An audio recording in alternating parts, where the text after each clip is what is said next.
but they can ask you how you can link it with Pakistan, or what are the lessons that we can draw from it, because it is a mark towards democracy, it is a mark towards freedom of struggle, freedom of right, openness, transparency, liberalism.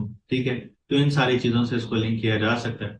I can say कि it will be more related to ऐसे material. ठीक है, ऐसे का कोई generic statement में पूछी जा सकती है related to this issue. So you need to understand कि क्या हुआ था इस टॉपिक से रिलेटेड, ये अचानक से प्रोटेस्ट कैसे स्टार्ट हुए, उसके बाद फिर इसका क्या लेसन हम लर्न करते हैं, और पाकिस्तान पे इसका क्या इम्पैक्ट हो सकता है जो कि अभी तक नहीं हुआ, जो कि पाकिस्तान इससे क्या लेसन लर्न कर सकता है.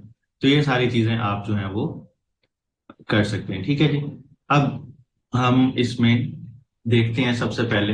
अब सबसे पहले आपको ये स्टडी करना लाजमी है, एमसीक्यूज के लिए इंपॉर्टेंट चीज है जो मैंने यहाँ पे लिख दी है, कि 5 अगस्त को रिजाइन किया था बांग्लादेश के प्राइम मिनिस्टर हसीना वाजिद ने.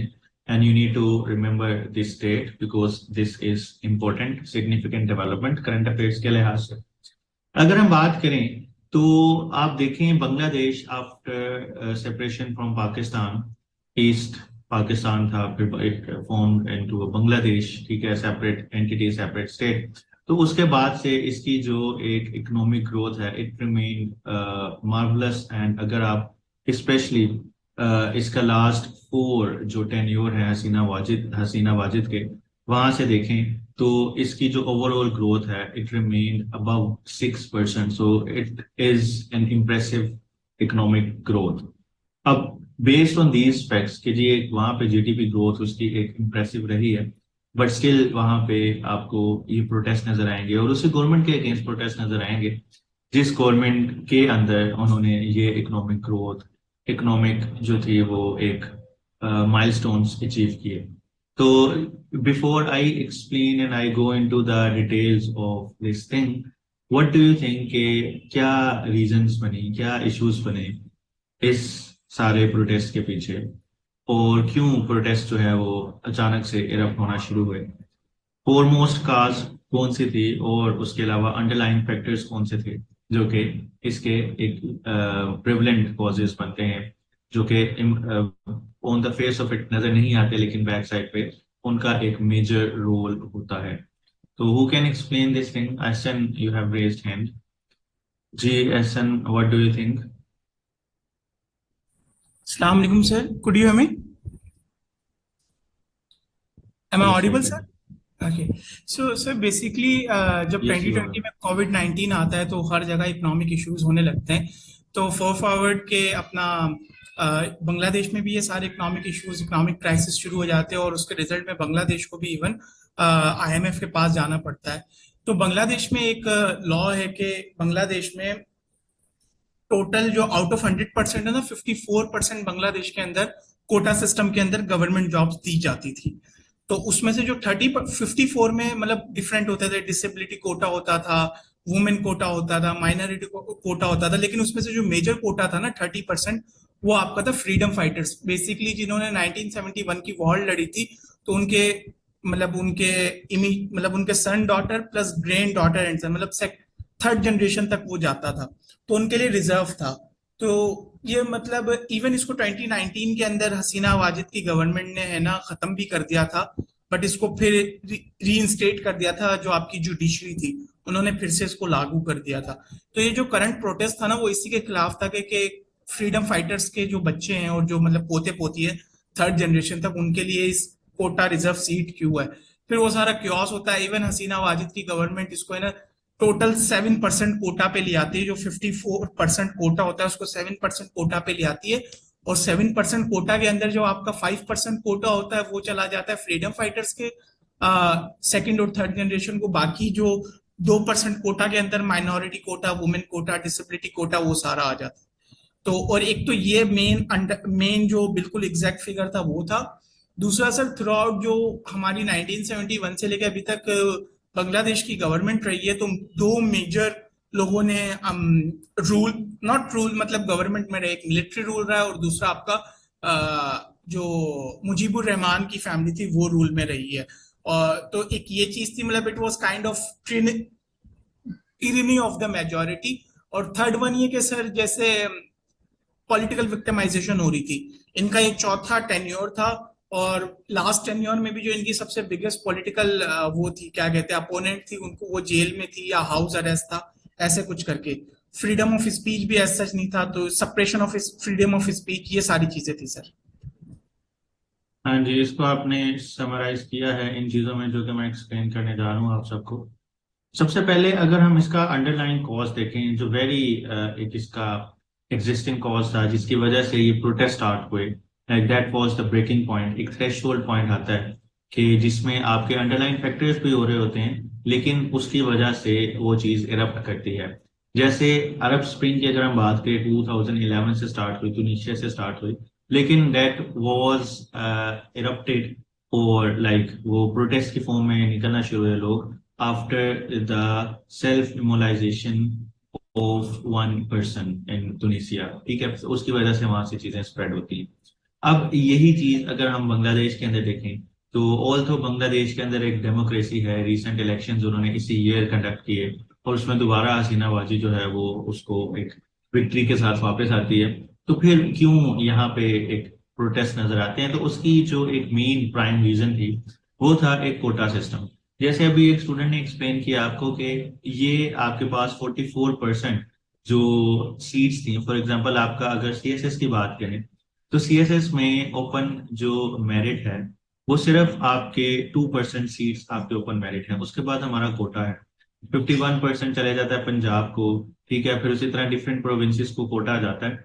लेकिन वो जो कोटा प्रोविंसेस का है उसमें भी सीट्स ओपन मेरिट पे हैं, और उसके बाद फिर उसके अंदर फीमेल कोटा है, और उसके बाद कुछ सीट्स हैं और फॉर स्पेशल पर्सन और अदर थिंग्स, माइनॉरिटीज ईटीसी आप ऐड कर।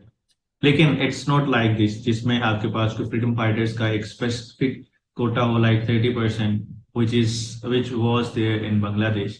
तो इसकी वजह से जो एक प्रोटेस्ट है वो स्टार्ट हुआ। प्रोटेस्ट स्टार्ट क्यों? गवर्नमेंट जॉब की वजह से क्यों स्टार्ट हुआ? हम देखते हैं कि इकोनॉमिक कंडीशंस, बांग्लादेश की जीडीपी ग्रोथ रेट एक बहुत बेहतर थी, लेकिन अगर उसकी जीडीपी ग्रोथ रेट बेहतर थी, बट इट डजेंट मीन के उसके पास इकोनॉमिक इक्वालिटी थी। इट डजेंट मीन के वहां पे यूथ अनएम्प्लॉयमेंट नहीं था। अब बांग्लादेश में भी अगर आप पॉपुलेशन का डिस्ट्रीब्यूशन देखें, तो they have young majority, like more than 50% of their population is under 30 years of age, and they are actively wanting new jobs. अब जॉब्स यूथ को ऐसी नहीं चाहिए जो कि पहले हमारी जनरेशन को चाहिए होती थी, कि if they go in the office and then they come back and then they enjoy the family life. No, they want some extra things in their jobs. Like first thing is job security, second thing is privileges and benefits, perks, ठीक है, and other than that there should be some recognition, some social value associated with the job which they are going to do. तो ये चीज सबसे ज्यादा बांग्लादेश में government jobs में available है, क्योंकि जो इकोनॉमिक कंडीशंस हैं, 80 और 85% जो उनकी एक एम्प्लॉयमेंट है वो इनफॉर्मल सेक्टर से रिलेटेड है, यानी उनके पास कोई रेगुलराइजेशन नहीं है, उनकी कोई पे प्रोटेक्शन नहीं है, जॉब सिक्योरिटी नहीं है। तो जो यूथ के पास ऑप्शन बचता है वो किसका बचता है? गवर्नमेंट सर्विस का बचता है। इस वजह से गवर्नमेंट सर्विस एक वहां पे एक बहुत ही प्रेस्टिजियस जो है वो एक जॉब बन जाती है बांग्लादेश में। और अगर हम उसकी डिस्ट्रीब्यूशन देखें तो सिर्फ 44% ओपन मेरिट पे है। तो जब ये 2018 में हसीना वाजिद ने इसको अबॉलिश किया इस सिस्टम को, लेकिन वो सिस्टम जो था वो दोबारा इनफोर्स आ गया, और उसके ऊपर हाई कोर्ट ने रूल कर दिया कि this move which was done by Hasina Wajid in 2018 is illegal, and hence उसने दोबारा इस कोटा सिस्टम को रिज्यूम कर दिया। अब ये जून के अंदर हुआ, and right after that in July आपके प्रोटेस्ट मूवमेंट स्टार्ट हो जाती है। नाउ यू विल सी कि इस प्रोटेस्ट मूवमेंट का डायरेक्टली गवर्नमेंट से लेना देना नहीं है, क्योंकि ये काम एक जुडिशरी की साइड से किया जाता है। अब as a result of that widespread protest जो है वो स्टार्ट होता है। जब वाइड स्प्रेड प्रोटेस्ट स्टार्ट होता है तो as a result of that क्या होता है? अब उस प्रोटेस्ट को किस तरह हैंडल किया जाता है? अब ये जो प्रोटेस्ट है कोई पॉलिटिकल गवर्नमेंट नहीं कर रही थी, सॉरी पॉलिटिकल ओपोजिशन नहीं कर रही थी, क्योंकि most of the political parties were band in Bangladesh, there leaders were gelled. तो ये जो प्रोटेस्ट था इसको लेड कर रहे थे देयर यूथ, मोस्टली स्टूडेंट्स। तो इन्होंने जो है वो प्रोटेस्ट करना स्टार्ट किया. Initially the protest was peaceful, but an incendiary speech by Hasina in which he suggested that the students were Rajakar. Rajakar mean एक ये टर्म यूज की जाती है बांग्लादेश में, which used to identify pro-Pakistan collaborators during Bangladesh War of Independence. यानी उनका मतलब कहने का ये था कि ये जो प्रोटेस्ट कर रहे हैं ये बेसिकली पाकिस्तान के साथ जो है इनकी सिंपैथी है, ये पाकिस्तान के साथ इसके सपोर्टिव है. तो उन्होंने उसको बेसिकली क्या किया, जिस पर्पस के लिए की जा रही थी ये प्रोटेस्ट उसकी बजाय बल्कि उनको एक डिफरेंट रंग दे दिया, उनको ब्लेम करने की कोशिश की और उनको डिस्क्रेडिट करने की कोशिश की bye there very elected prime minister. ठीक है. अब इसमें आप देखें तो Bangladesh Chatra league, the arm wing of Awami league, they also started attacking these students. ठीक है. और इसके अलावा जो एक स्पेशल फोर्स थी बांग्लादेश के अंदर जो कि इस अवामी पार्टी ने ही बनाई हुई थी, जो कि एक्स्ट्रा जुडिशियल किलिंग में सप्रेशन ऑफ ऑपोजिशन में भी इन्वॉल्व थी, वो भी स्टूडेंट्स के ऊपर अटैक करना उन्होंने स्टार्ट कर दिया. सो ये बेसिकली गवर्नमेंट ने क्या किया कि इन स्टूडेंट्स को फोर्सफुली ऑप्रेस करने की कोशिश की. अब as a result of that nearly 300 students और 266 students were killed and other many were injured. अब जैसे ये प्रोटेस्ट बढ़ता गया तो गवर्नमेंट ने उसको स्प्रेड करने की कोशिश फर्दर ज्यादा कर दी. लाइक एक पीसफुल प्रोटेस्ट को पहले चेंज किया गया, उसको डिस्क्रेडिट किया गया, फिर उसके बाद जब उसके ऊपर उस प्रोटेस्ट के ऊपर एक फोर्स यूज की गई, ऑपरेशन यूज की गई, तो बजाय कि वो ऑपरेशन उसको उस प्रोटेस्ट को खत्म कर देती, उसकी वजह से ये प्रोटेस्ट फर्दर वाइड स्प्रेड हो गए, ज्यादा लोगों ने इसको ज्वाइन किया, स्कूल गवर्नमेंट ने क्लोज कर दिए, यूनिवर्सिटीज क्लोज कर दी और कर्फ्यू लगा दिया गया. ठीक है. और simultaneously internet and telecommunication services को भी सस्पेंड कर दिया गया. बट ये चीज भी प्रोटेस्ट को ना रोक सकी and then they declared total non cooperation movement and a massive uprising started and they started to march towards their capital Dhaka. और जब ये देखा गया तो हसीना वाजिद की गवर्नमेंट के ऊपर प्रेशर पड़ा from military and from like other जो उसके बैकर्स थे. They asked the prime minister to resign. Prime minister ने रिजाइन किया एंड देन इस चीज को कंट्रोल किया जाता है. एंड साइमल्टेनियसली क्या होता है कि इसी दौरान जब ये प्रोटेस्ट मूवमेंट चल रही होती है तो सुप्रीम कोर्ट भी जो प्रीवियस रूलिंग थी हाई कोर्ट की उसको ओवरराइड करके दोबारा कोटा सिस्टम को खत्म कर देती है. यानी लेकिन उसकी वजह से भी प्रोटेस्ट खत्म नहीं होते, प्रोटेस्ट चलते रहते हैं, क्योंकि अब जो उनका टारगेट था कि कोटा सिस्टम को खत्म किया जाए वो कन्वर्ट हो जाता है कि जो करंट उनकी रिजाइन थी उसको ही खत्म किया जाए because of the operation and because of the suppression जो उस गवर्नमेंट ने शुरू की थी. अब क्वेश्चन ये आता है कि ये तो अंडरलाइन कॉज थी, लाइक ये एक थ्रेशोल्ड था, ये एक आपका इरप्शन पॉइंट बना. इसके अलावा जो एक मल्टीपल आपके यहाँ पे कॉजेज नजर आते हैं वो कौन से कॉजेज थे. अब जैसे मैंने आपको बताया कि over in the last 2 decades Bangladesh की economic growth, GDP growth around 5% से ज्यादा रही है, फिर भी बांग्लादेश के अंदर इकोनॉमिक इनइक्वालिटीज पाई जाती हैं. अब अगर वहां पे प्राइवेट इन्वेस्टमेंट, पाकिस्तान की इन्वेस्टमेंट इससे बहुत कम है. कितनी है पाकिस्तान की इन्वेस्टमेंट? अराउंड 10% है. Bangladesh still stands at 23.5%, but that is not enough to support Bangladesh youth and to provide their employment. ठीक है. इसके अलावा the top 5% of the population possessed nearly 30% of the national income. So there is still huge inequalities. यानी जिस तरह आप देखते हैं कि ग्रोथ तो हुई but that growth was not equal, उसकी वजह से सबको इक्वल फायदा नहीं मिला.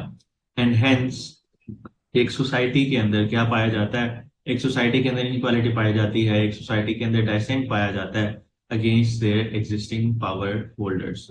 ठीक है. तो इस चीज की वजह से भी जो था वो एक अंडरलाइन कॉज थी.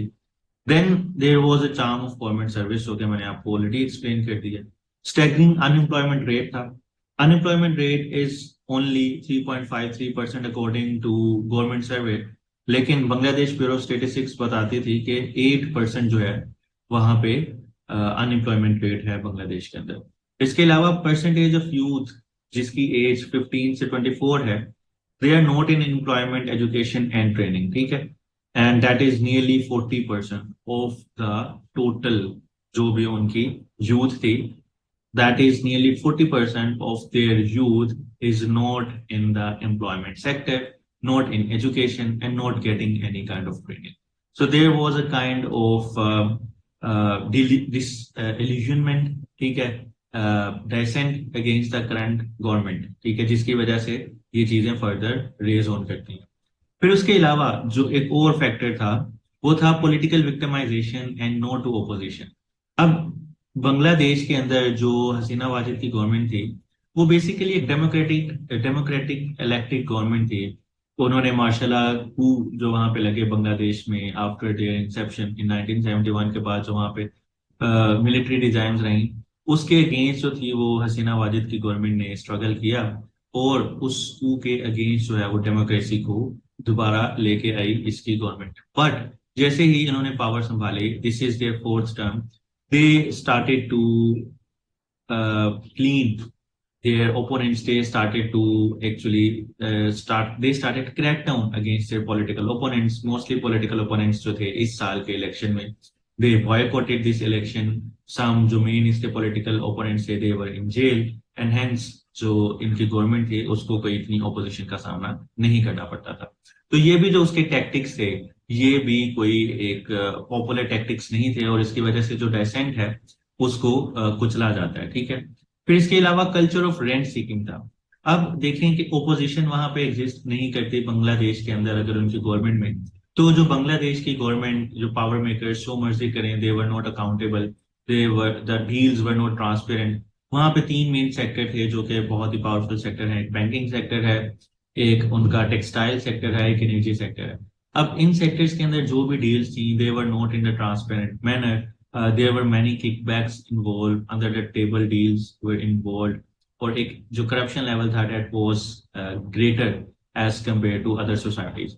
तो ये जो कल्चर था इसकी वजह से भी काफी ज्यादा मुआशरे के अंदर तजाद पाया जाता था. And hence they also had close ties with India, the government of Hasina Wajid. और ये चीज जो थी वो उनकी जो मैस पॉपुलेशन थी, जनरल पॉपुलेशन, उसके लिए एक अच्छी चीज नहीं थी. ठीक है. नेचुरल डाइसेंट पाया जाता है. इसके अलावा काफी लोग ये भी कहते हैं कि जी इसके अंदर एक इंटरनेशनल प्रेशर भी इन्वॉल्व था, यूएसए की इन्वॉल्वमेंट भी थी. अब यूएसए की इन्वॉल्वमेंट कैसे थी इसका अगर थोड़ा सा मैं आपको एक्सप्लेन करूं, you can see this map at the left hand side, bottom left side. अगर आप यहाँ पे देखें इस मैप के अंदर तो आपको जैसे ग्लोबल मैप आपके अगर सामने है तो यू विल सी कि there is a strait of Hormuz and after that there comes directly strait of Hormuz के बाद आता है म्यांमार और म्यांमार के बाद बे ऑफ बंगाल है और बे ऑफ बंगाल से उसके बाद होता हुआ जो शिपमेंट है वो यहाँ से जाती है और फिर उसके बाद वो जो भी शिपमेंट है सी बाउंड शिपमेंट वो पास होके जाती है. सो Bay of Bengal is very important globally, strategically. Now, again, link it with Indo-Pacific competition. Now, what is Indo-Pacific competition? In Indo-Pacific competition, you can already witnessing greater tussle between US and China. Now, what is the advantage of China in this region, Bay of Bengal? You can see it in the form of BCIM और बांग्लादेश क्या नाम है जी इसका, ये है Bangladesh, Myanmar, India जो इसका silk route है, BRI का जो कॉरिडोर है मैंने यहाँ पे लिखा नहीं है. This is basically the corridor under belt and road initiative which is linking Bangladesh, India with China. ठीक है. BIMSTEC, Bangladesh, India, Myanmar economic corridor. जो ये कॉरिडोर है ये क्या करता है, बेसिकली चाइना को एक एक्स्ट्रा एडवांटेज प्रोवाइड करता है. क्या एडवांटेज प्रोवाइड करता है? अब यहाँ पे देखें, दिस इज म्यांमार. म्यांमार से होते हुए जो भी सारी ट्रेड है, जो भी चाइना की शिपमेंट जाती है, it can easily fall on Bay of Bengal. This is Bay of Bengal. Like they can easily bypass strait of Malacca dilemma. यानी जो शिपमेंट चाइना की पास करके जानी थी स्ट्रेट ऑफ मलाक्का से, वो इस कॉरिडोर के तहत डायरेक्टली बे ऑफ बंगाल के अंदर लैंड कर सकती है. And it can give multiple advantage to China when it comes to Indo Pacific competition. अब ये चीज यहाँ पे एक आइलैंड है जिसको हम कहते हैं saint Martin island, and that comes under the sea और the territory of Bangladesh. It is something somewhere here. अब ये जो आइलैंड है it is beautiful as well, और यहाँ पे टूरिज्म भी काफी ज्यादा होती है, लेकिन it is also strategically important. Strategically important क्यों है? क्योंकि इस आइलैंड के पास से global shipment, global trade after passing through state of Malacca इसके पास से गुजरती है। और US is also trying to have control over this region bay of Bengal. वो चाहता है कि उसकी जो military air base, naval base यहाँ पे बने, ताकि इसकी वजह से वो एक कंट्रोल कर सके, एक आई रख सके चाइना के ऊपर। तो ये जो चीज है स्ट्रेटेजिकली ये यूएस के लिए बहुत इंपॉर्टेंट है। और रिसेंटली हसीना वाजिद की गवर्नमेंट ने रिफ्यूज किया था यूएस की ऑफर्स को कि भाई आप हमें ये आइलैंड दे दें, इन रिटर्न हम आपको क्वाड जो ग्रुप है, किसका ग्रुप है? इंडिया का, ऑस्ट्रेलिया का, जापान का और यूएस का, हम इसके अंदर आपको मेंबरशिप देते हैं। एक उनको डिफेंस मेंबरशिप की ऑफर दी गई, बट बांग्लादेश ने उसको रिजेक्ट कर दिया। तो as a result of that जो गवर्नमेंट थी हसीना वाजिद की, वो यूएस इंटरेस्ट के अलाइन नहीं थी। तो एक ये भी प्रोपागेंडा किया जाता है, इसके ऊपर भी आर्गुमेंट्स एग्जिस्ट करते हैं कि ओवरथ्रो में हसीना वाजिद की गवर्नमेंट के यूएस का भी हाथ मुलविस है। अब अगर हम चाइना की एक यहाँ पे प्रेजेंस देखें बांग्लादेश के अंदर, तो it is huge. This is the Chinese investment in Bangladesh. You can सी के नियरली $26 बिलियन के बेल्ट एंड रोड इनिशिएटिव के प्रोजेक्ट्स जो है वो यहाँ पे हो रहे हैं। इसके अलावा अगर आप यहाँ पे देखें, China will participate in many of Bangladesh 100 economic zones. इसके अलावा अगर आप देखें, nearly 670 Chinese firms creating around 6 lakh jobs in Bangladesh. तो ये सारी चीजें 21 bridges and 27 power projects were build by China in Bangladesh. तो ये सारी चीजें इंडिकेट कर रही हैं कि चाइना की एक जो प्रेजेंस थी इस रीजन के अंदर, उसको काउंटर करने के लिए भी यूएस ने मे भी इसको सपोर्ट किया हो अपराइजिंग को। क्योंकि यूएस ने ईरान के अंदर भी ऐसा ही किया था, अरब स्प्रिंग के अंदर भी उसका जो है वो रोल रहा है। तो इसके ऊपर भी काफी ज्यादा जो है वो डिस्कशन की जाती है कि may be US is involve in all of this. ठीक है, एक आर्गुमेंट ये भी देख सकते हैं। इसके अलावा द रोल ऑफ आईएमएफ भी एक अंडरलाइन फैक्टर के तौर पर सामने आता है। अब कोविड-19 के बाद जिस तरह multiple economies of the world were under recession, तो बांग्लादेश की इकोनॉमी भी उनमें से एक थी। अब बांग्लादेश की गवर्नमेंट ने अननेसेसरीली, यानी वो बैलेंस ऑफ पेमेंट का क्राइसिस अभी उनके ऊपर इमिनेंट नहीं था, लेकिन फिर भी उन्होंने अपने एक्सटर्नल रिजर्व्स को इंक्रीज करने के लिए आईएमएफ से लोन लिया। But as a result of that उसको करेंसी को अपनी फ्री फ्लोट करना पड़ा। ठीक है, अपना फिस्कल डेफिसिट कम करना पड़ा, जिसके नतीजे में गवर्नमेंट का जो रोल था जीडीपी के अंदर, जो ग्रोथ के अंदर, वो कम हो गया, डेवलपमेंट प्रोजेक्ट्स के अंदर कम हो गया। और as a result of that unemployment बढ़ती है, इन्फ्लेशन बढ़ती है। तो एक पॉपुलर रिजेंटमेंट, ठीक है, वो स्टार्ट होती है against the government in Bangladesh. तो ये चीजें जो है ये आपके सामने हैं कि किस तरह कौन कौन से मल्टीपल फैक्टर्स थे, इंटरनेशनल से लेके local factors, which led to the uprising in Bangladesh. अब इससे हम क्या लेसन लर्न कर सकते हैं? हु कैन एक्सप्लेन मी कि इससे हम क्या लेसन इन चीजों से? आपको मैंने एक इकोनॉमिक ग्रोथ मॉडल भी बताया, दूसरी साइड पे एक पॉलिटिकल स्टेबिलिटी भी थी, वहां पे एक ही गवर्नमेंट से चौथी दफा वापस आ रही थी। इसके अलावा अगर आप उसकी इकोनॉमिक ट्रांसफॉर्मेशन देखें तो that is very impressive as well. Foreign direct investment भी थी, फिर भी उधर गवर्नमेंट के अगेंस्ट इस तरह की चीजें जो है वो देखनी पड़ी। तो क्या लेसन इससे हम लर्न कर सकते हैं? ग्लोबल डेमोक्रेसी इससे लर्न कर सकती है, डेवलपिंग कंट्रीज इससे लर्न कर सकते हैं। Who can explain these things? One is saying don't go against the youth. Okay. What else? Just raise the hand and let me know. These are your arguments as well for essay. इसमें भी एक ऐसे topic जो है expect किया जा सकता है, तो आप समझिए कि उसके ऊपर हम डिस्कशन अब करने जा रहे हैं।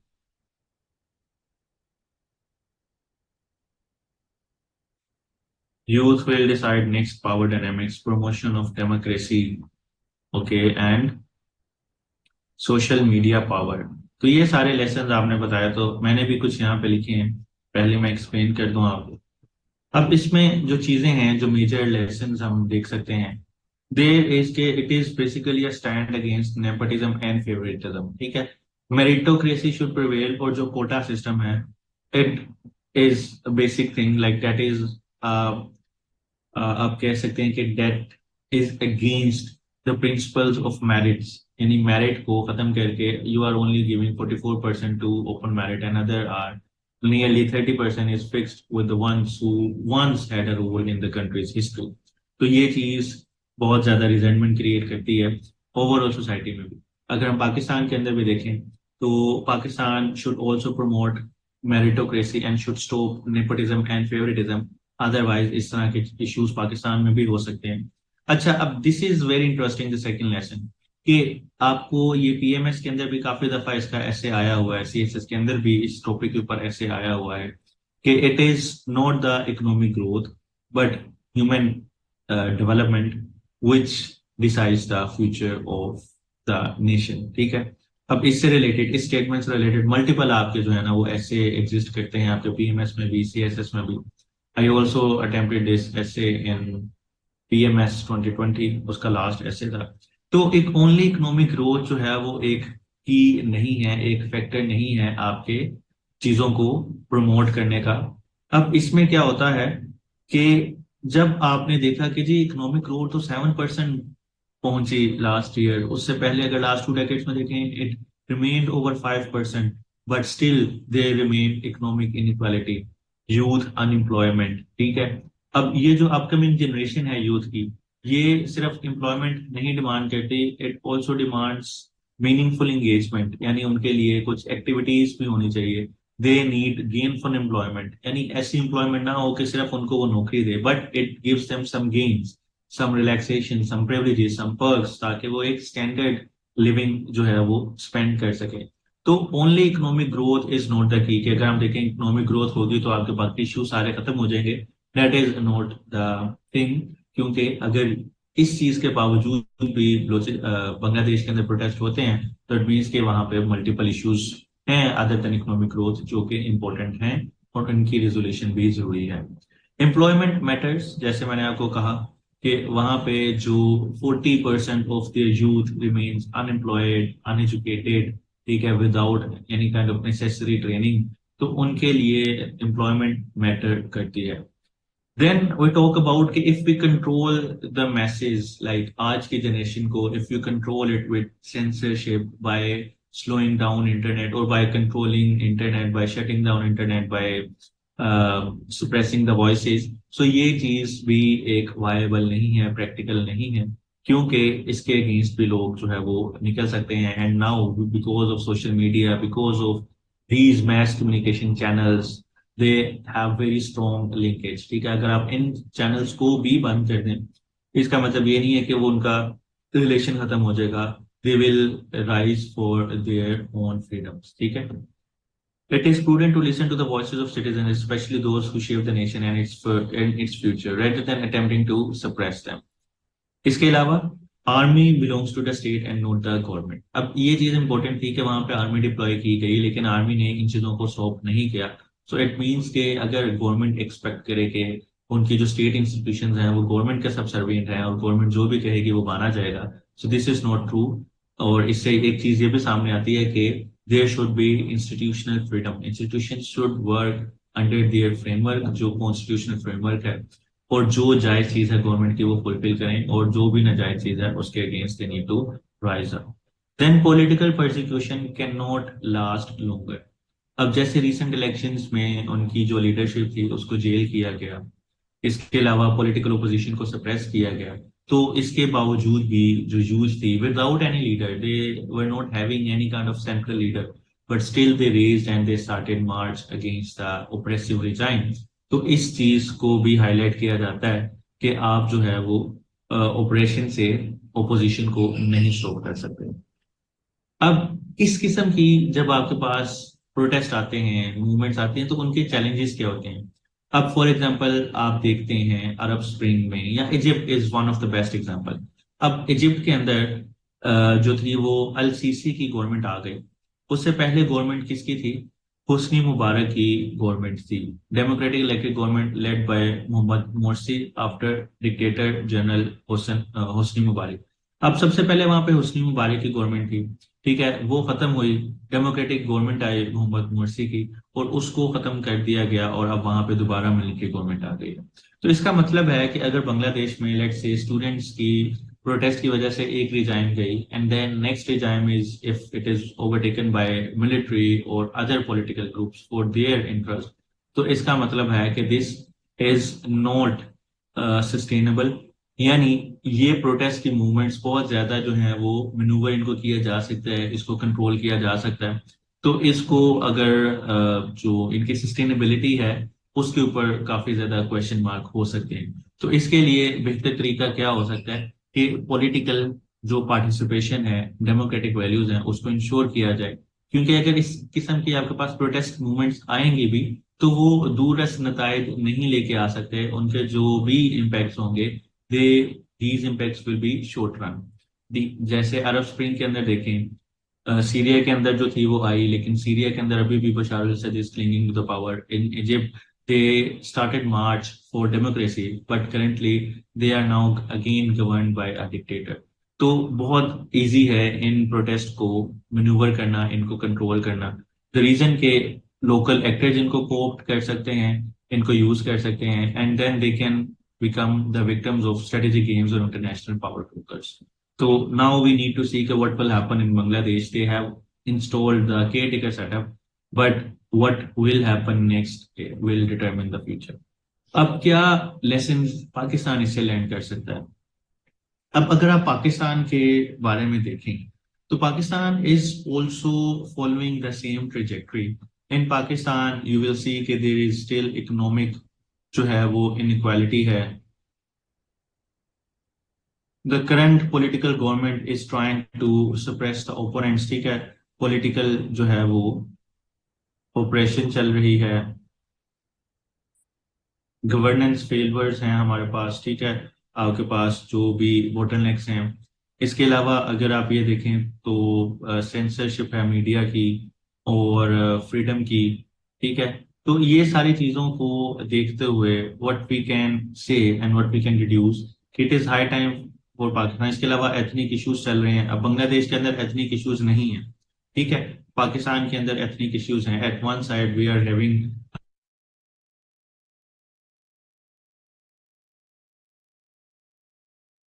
Bloch movement going on. तो ये सारी चीजें पाकिस्तान के अंदर पाकिस्तान को बहुत ज्यादा वीक बनाती हैं।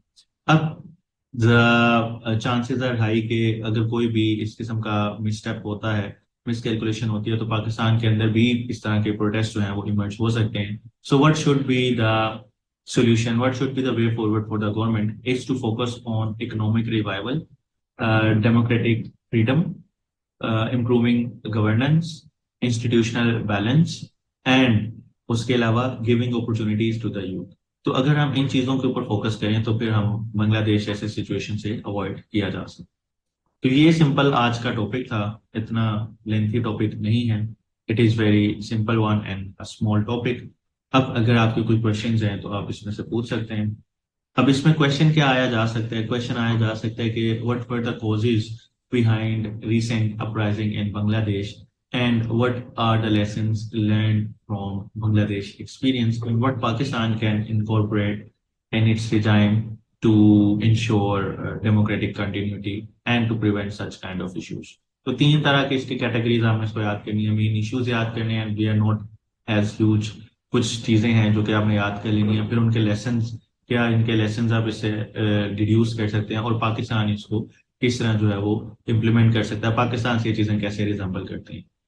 तो I think that is the end of this lecture. इसके अलावा अगर आपने कोई क्वेश्चन करना है, यू कैन आस्क।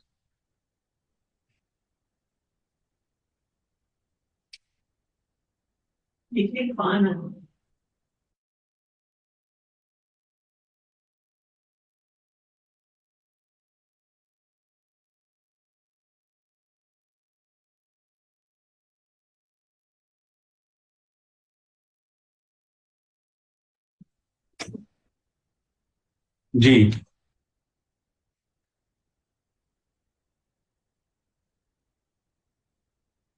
अब मैं आपके क्वेश्चंस के आंसर करता हूँ। सबसे पहले इस टॉपिक से रिलेटेड अपने क्वेश्चंस रेज कर लें, फिर उसके बाद जो भी जेनेरिक क्वेश्चंस हैं उनको रेज कर लें। I will answer one by one. आप चैट में भी क्वेश्चन कर सकते हैं, एंड टेक्स्ट ओनली वाले नंबर पे आप मैसेज करें, मैं आपको उधर से रिप्लाई करूँ।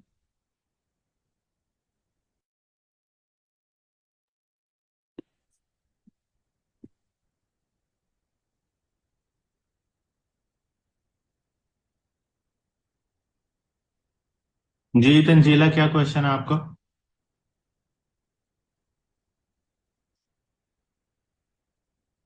हेलो।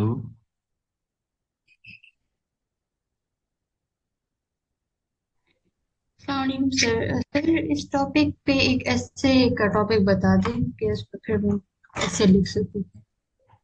ऐसे इस पे यही आ सकता है ना कि it's not only economic development but human development which matters.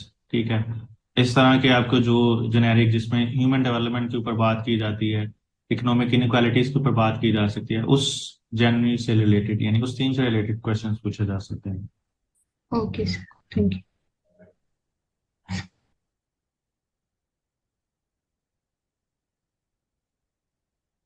अच्छा, मैं जो चैट में मैसेज कर रहा है मैं उसका भी आंसर करता हूँ, पहले मैं ये वाले मैसेज का रिप्लाई कर दूँ। ठीक है जी। एसन, क्या क्वेश्चन है आपका? सर बस मुझे ये पूछना था कि एक जो इनके अभी केयर टेकर प्राइम मिनिस्टर है, जो नोबेल लॉरियट है यूनुस साहब, उनकी रिसेंट एक स्टेटमेंट आई है, ही सेड कि जब तक रिफॉर्म्स नहीं आएंगे तब तक हम कोई भी इलेक्शन कंडक्ट नहीं करेंगे। तो इजंट इट लाइक कि ये मतलब किसी और तरफ ही चला जाए, इसकी क्या फ्यूचर इम्प्लीकेशन होगी? और सर दूसरा मेरी ये रिक्वेस्ट थी, अगर आप वर्ल्ड मैप पे थोड़ा सा बे ऑफ बंगाल वाला अगर वो एक्सप्लेन कर दें तो बेहतर होगा। मतलब आई कुडंट अंडरस्टैंड, मुझे मैप में थोड़ा समझ में नहीं आ रहा था। अच्छा, आपको मैं मैप का नहीं, आप लोगों ने अपने सामने मैप नहीं रखे हुए, मैं भी सर एक्सप्लेन मैप कर। मैप तो लगा हुआ है बट वो आई थिंक पता नहीं थोड़ा सा चेंज था क्या था, क्योंकि इंडिया इस तरफ आ रहा था आप वाले मैप में।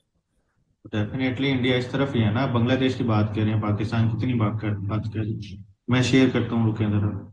Thank you sir.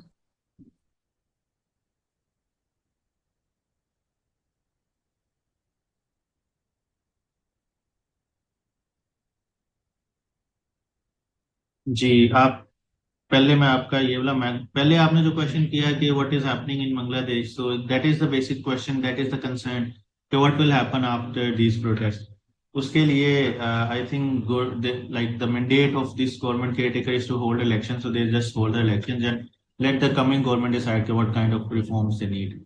And the other thing is कि जो आपने ये वाली चीज पूछ रही है, I am going to explain it. अब ये देखें कि this is India and this this whole thing is called bay of Bengal. ठीक है। अब ये बे ऑफ बंगाल है। अब यहाँ पे देखें दिस थिंग, अगर मैं इसको फर्दर जूम इन करूं तो यार सबर सबर नहीं हो रहा।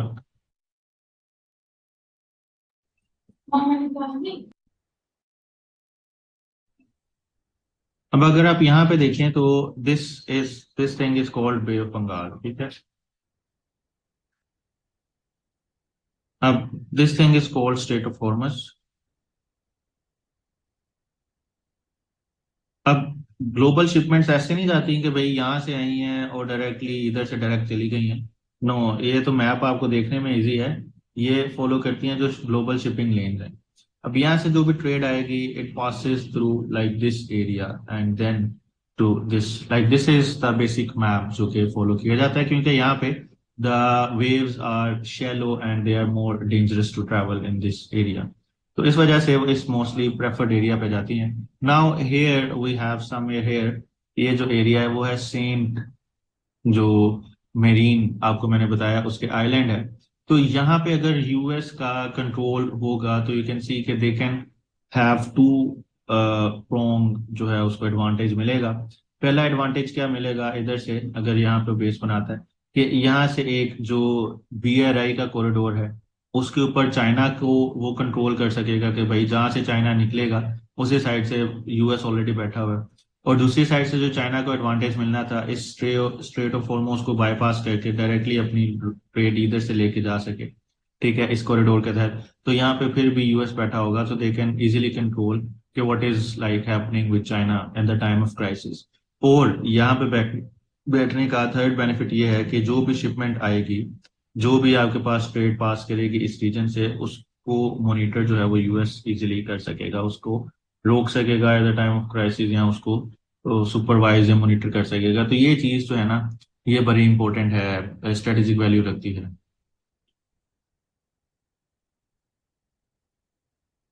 अच्छा, फिजा आपने पूछा, मैंने कहा कि हम डीप सी में जितना जाते हैं, डीप ओशन में, तो आपकी जो वेव्स हैं बड़ी डेंजरस होती रहती हैं, ये ज्योग्राफी का फिनोमेना है।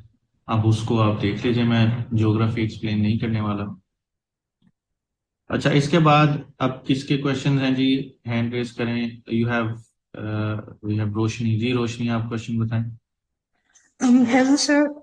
सर मेरा क्वेश्चन ये है कि इंस्टीट्यूशंस तो स्ट्रांग होना चाहिए, गवर्नमेंट्स तो आती जाती रहती हैं। अब जैसे बांग्लादेश की एग्जांपल है, उस पे मिलिट्री ने स्टेप बैक कर दिया स्टूडेंट्स के खिलाफ प्रोटेस्ट में उन्हें मारने से, जैसे उनकी प्राइम मिनिस्टर ने ऑर्डर दिया। तो हमारे जो, अब अगर हम एग्जांपल पाकिस्तान की दे रहे हैं, तो मिलिट्री और गवर्नमेंट को सेम पेज पे होना चाहिए या फिर वो कंट्रास्टिंग व्यू रख सकती है? तो उसकी एग्जाम्पल मैं बड़ी कॉन्शियस होती हूँ जब मिलिट्री की एग्जाम्पल देनी हो, बेसिकली पाकिस्तान के हिसाब से। हम्म। तो इसमें बड़ा आपको केयरफुल रहना पड़ेगा।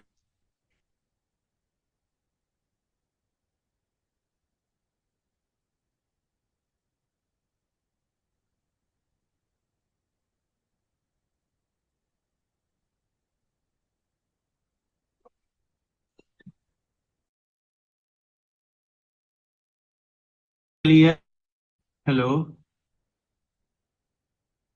जी, आवाज आ रही है आप सबको? Can you hear me?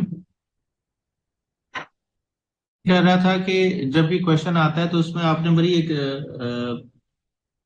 Approach neutral से लेनी होती है कि the task of military is to simply guard the state and not the government. तो इसमें आपने इस किस्म की स्टेटमेंट्स नहीं लेनी जो कि एक्सट्रीम होंगी। यस, मिलिट्री के अंदर कुछ इंडिविजुअल्स हो सकते हैं जो कि अपना इंटरेस्ट निकालें, but it's not the whole institution which is to be blamed.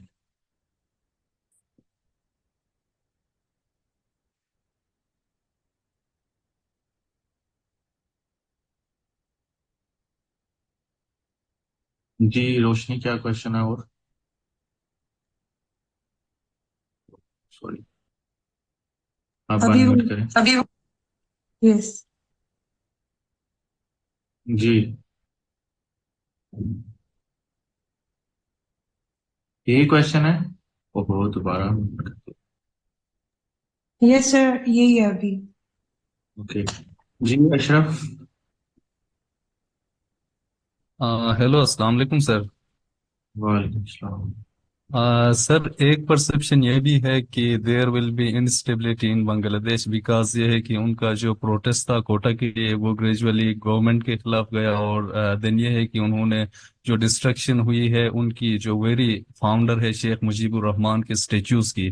तो सर, क्या लॉन्ग टर्म में पॉलिटिकल और इकोनॉमिक इंस्टेबिलिटी भी हो सकते हैं सर उधर? जो इंडियंस है वो कह रहे हैं कि इस्लामिस्ट आर टेकिंग ओवर। तो इसमें आप क्या एनालिसिस देंगे सर? जब तक अगर वहां पे पॉलिटिकली इलेक्टेड गवर्नमेंट नहीं आएगी एज सुन एज पॉसिबल, तो वहां पे तो फिर इंस्टेबिलिटीज रहेंगी।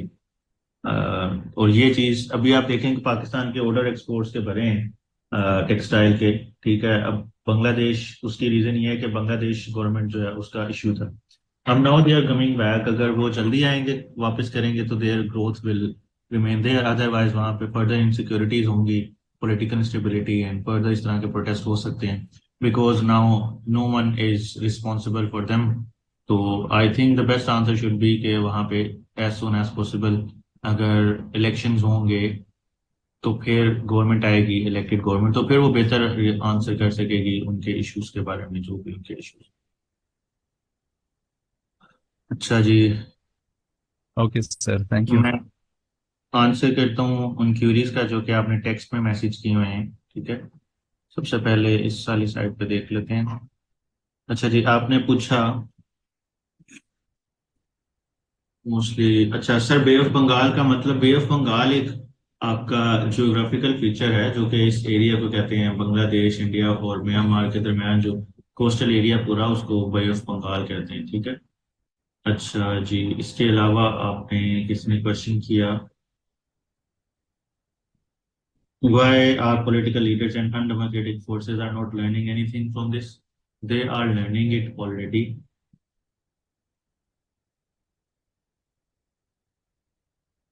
Is it possible can new government join the Quad? It is still too soon to say this thing.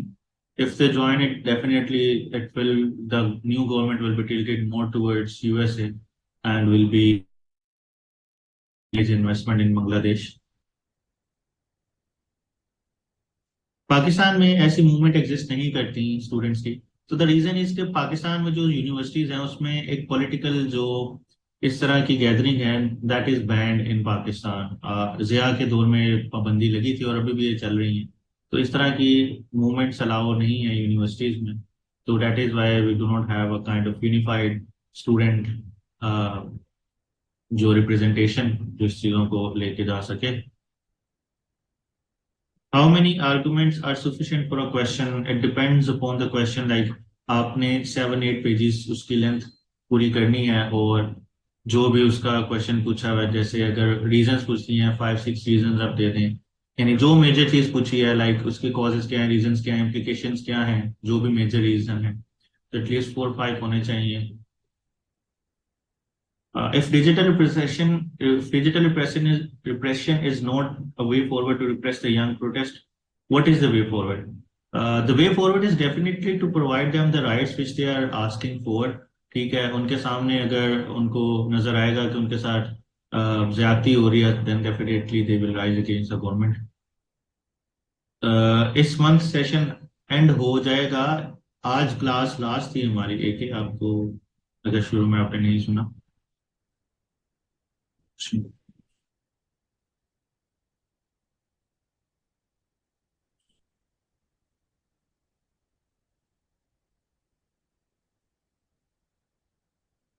Angela, if you texted me earlier, I would be busy. You can text me again.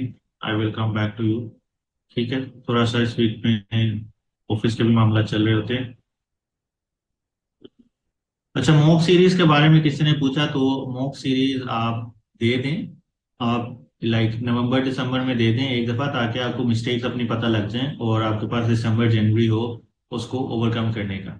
ठीक है, तो ये चीज आप अपना इस तरह decide करें कि बिल्कुल करीब जाके मॉक्स देंगे तो आपको जो इश्यूज होंगे, आपकी जो भी मिस्टेक्स होंगे उनको ओवरकम कैसे करेंगे। अ, आप जो जैसे जैसे एग्जाम के करीब जाएं राइटिंग प्रैक्टिस ज्यादा कर दें, लेकिन मॉक आप अभी दे दें अगर नवंबर दिसंबर में आपका सिलेबस पूरा हो जाता है तो। अगर सिलेबस पूरा नहीं होता तो फिर देने का फायदा नहीं है। इससे बेहतर है कि आप मॉक की जगह अपना सिलेबस पूरा करें, उसको क्रैम करें। It is more important than to appear just to give the mocks for the sake of mock. Mock तब दें हम जब आपको लगे कि आपकी तैयारी बहुत अच्छी हो गई है, अदरवाइज आपको बहुत ज्यादा जो है ना वो मेंटल डिस्टर्बेंस होगी, स्ट्रेस होगा कि भाई आपको तो कुछ आते नहीं है। एमसीक्यूज का प्रॉब्लम है, इसको मैं जनवरी में आपके साथ एक डॉक्यूमेंट शेयर कर दूंगा और तब आपको बता दूंगा आपने कौन से एमसीक्यूज तैयार करने हैं। आईपीपीज वाला एग्रीमेंट तलहा भी इसकी डेवलपमेंट्स आ रही हैं। Today it was there today in today's newspaper. I will read it और उसके ऊपर नेक्स्ट सेशन में जो भी चीज होगी मैं अपडेट कर दूंगा। इम्पोर्टेंट मैप्स का बता दें जो लाजमी याद होने चाहिए। अभी इम्पोर्टेंट मैप्स आपके सामने इंडो पैसिफिक का है, फिर मिडिल ईस्ट का पूरा मैप है, पाकिस्तान का तो है ही है, पाकिस्तान अफगानिस्तान का, फिर उसके बाद साउथ चाइना सी का है और ताइवान का मैप है। तो ये मैप्स आप याद कर लें।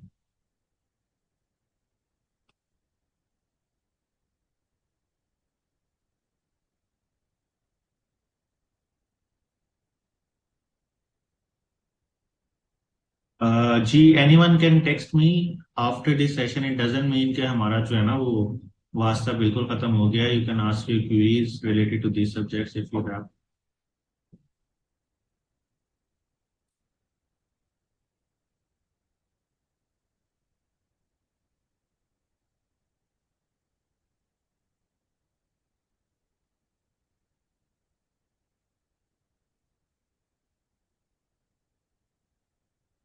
से आपको मिल जाती हैं।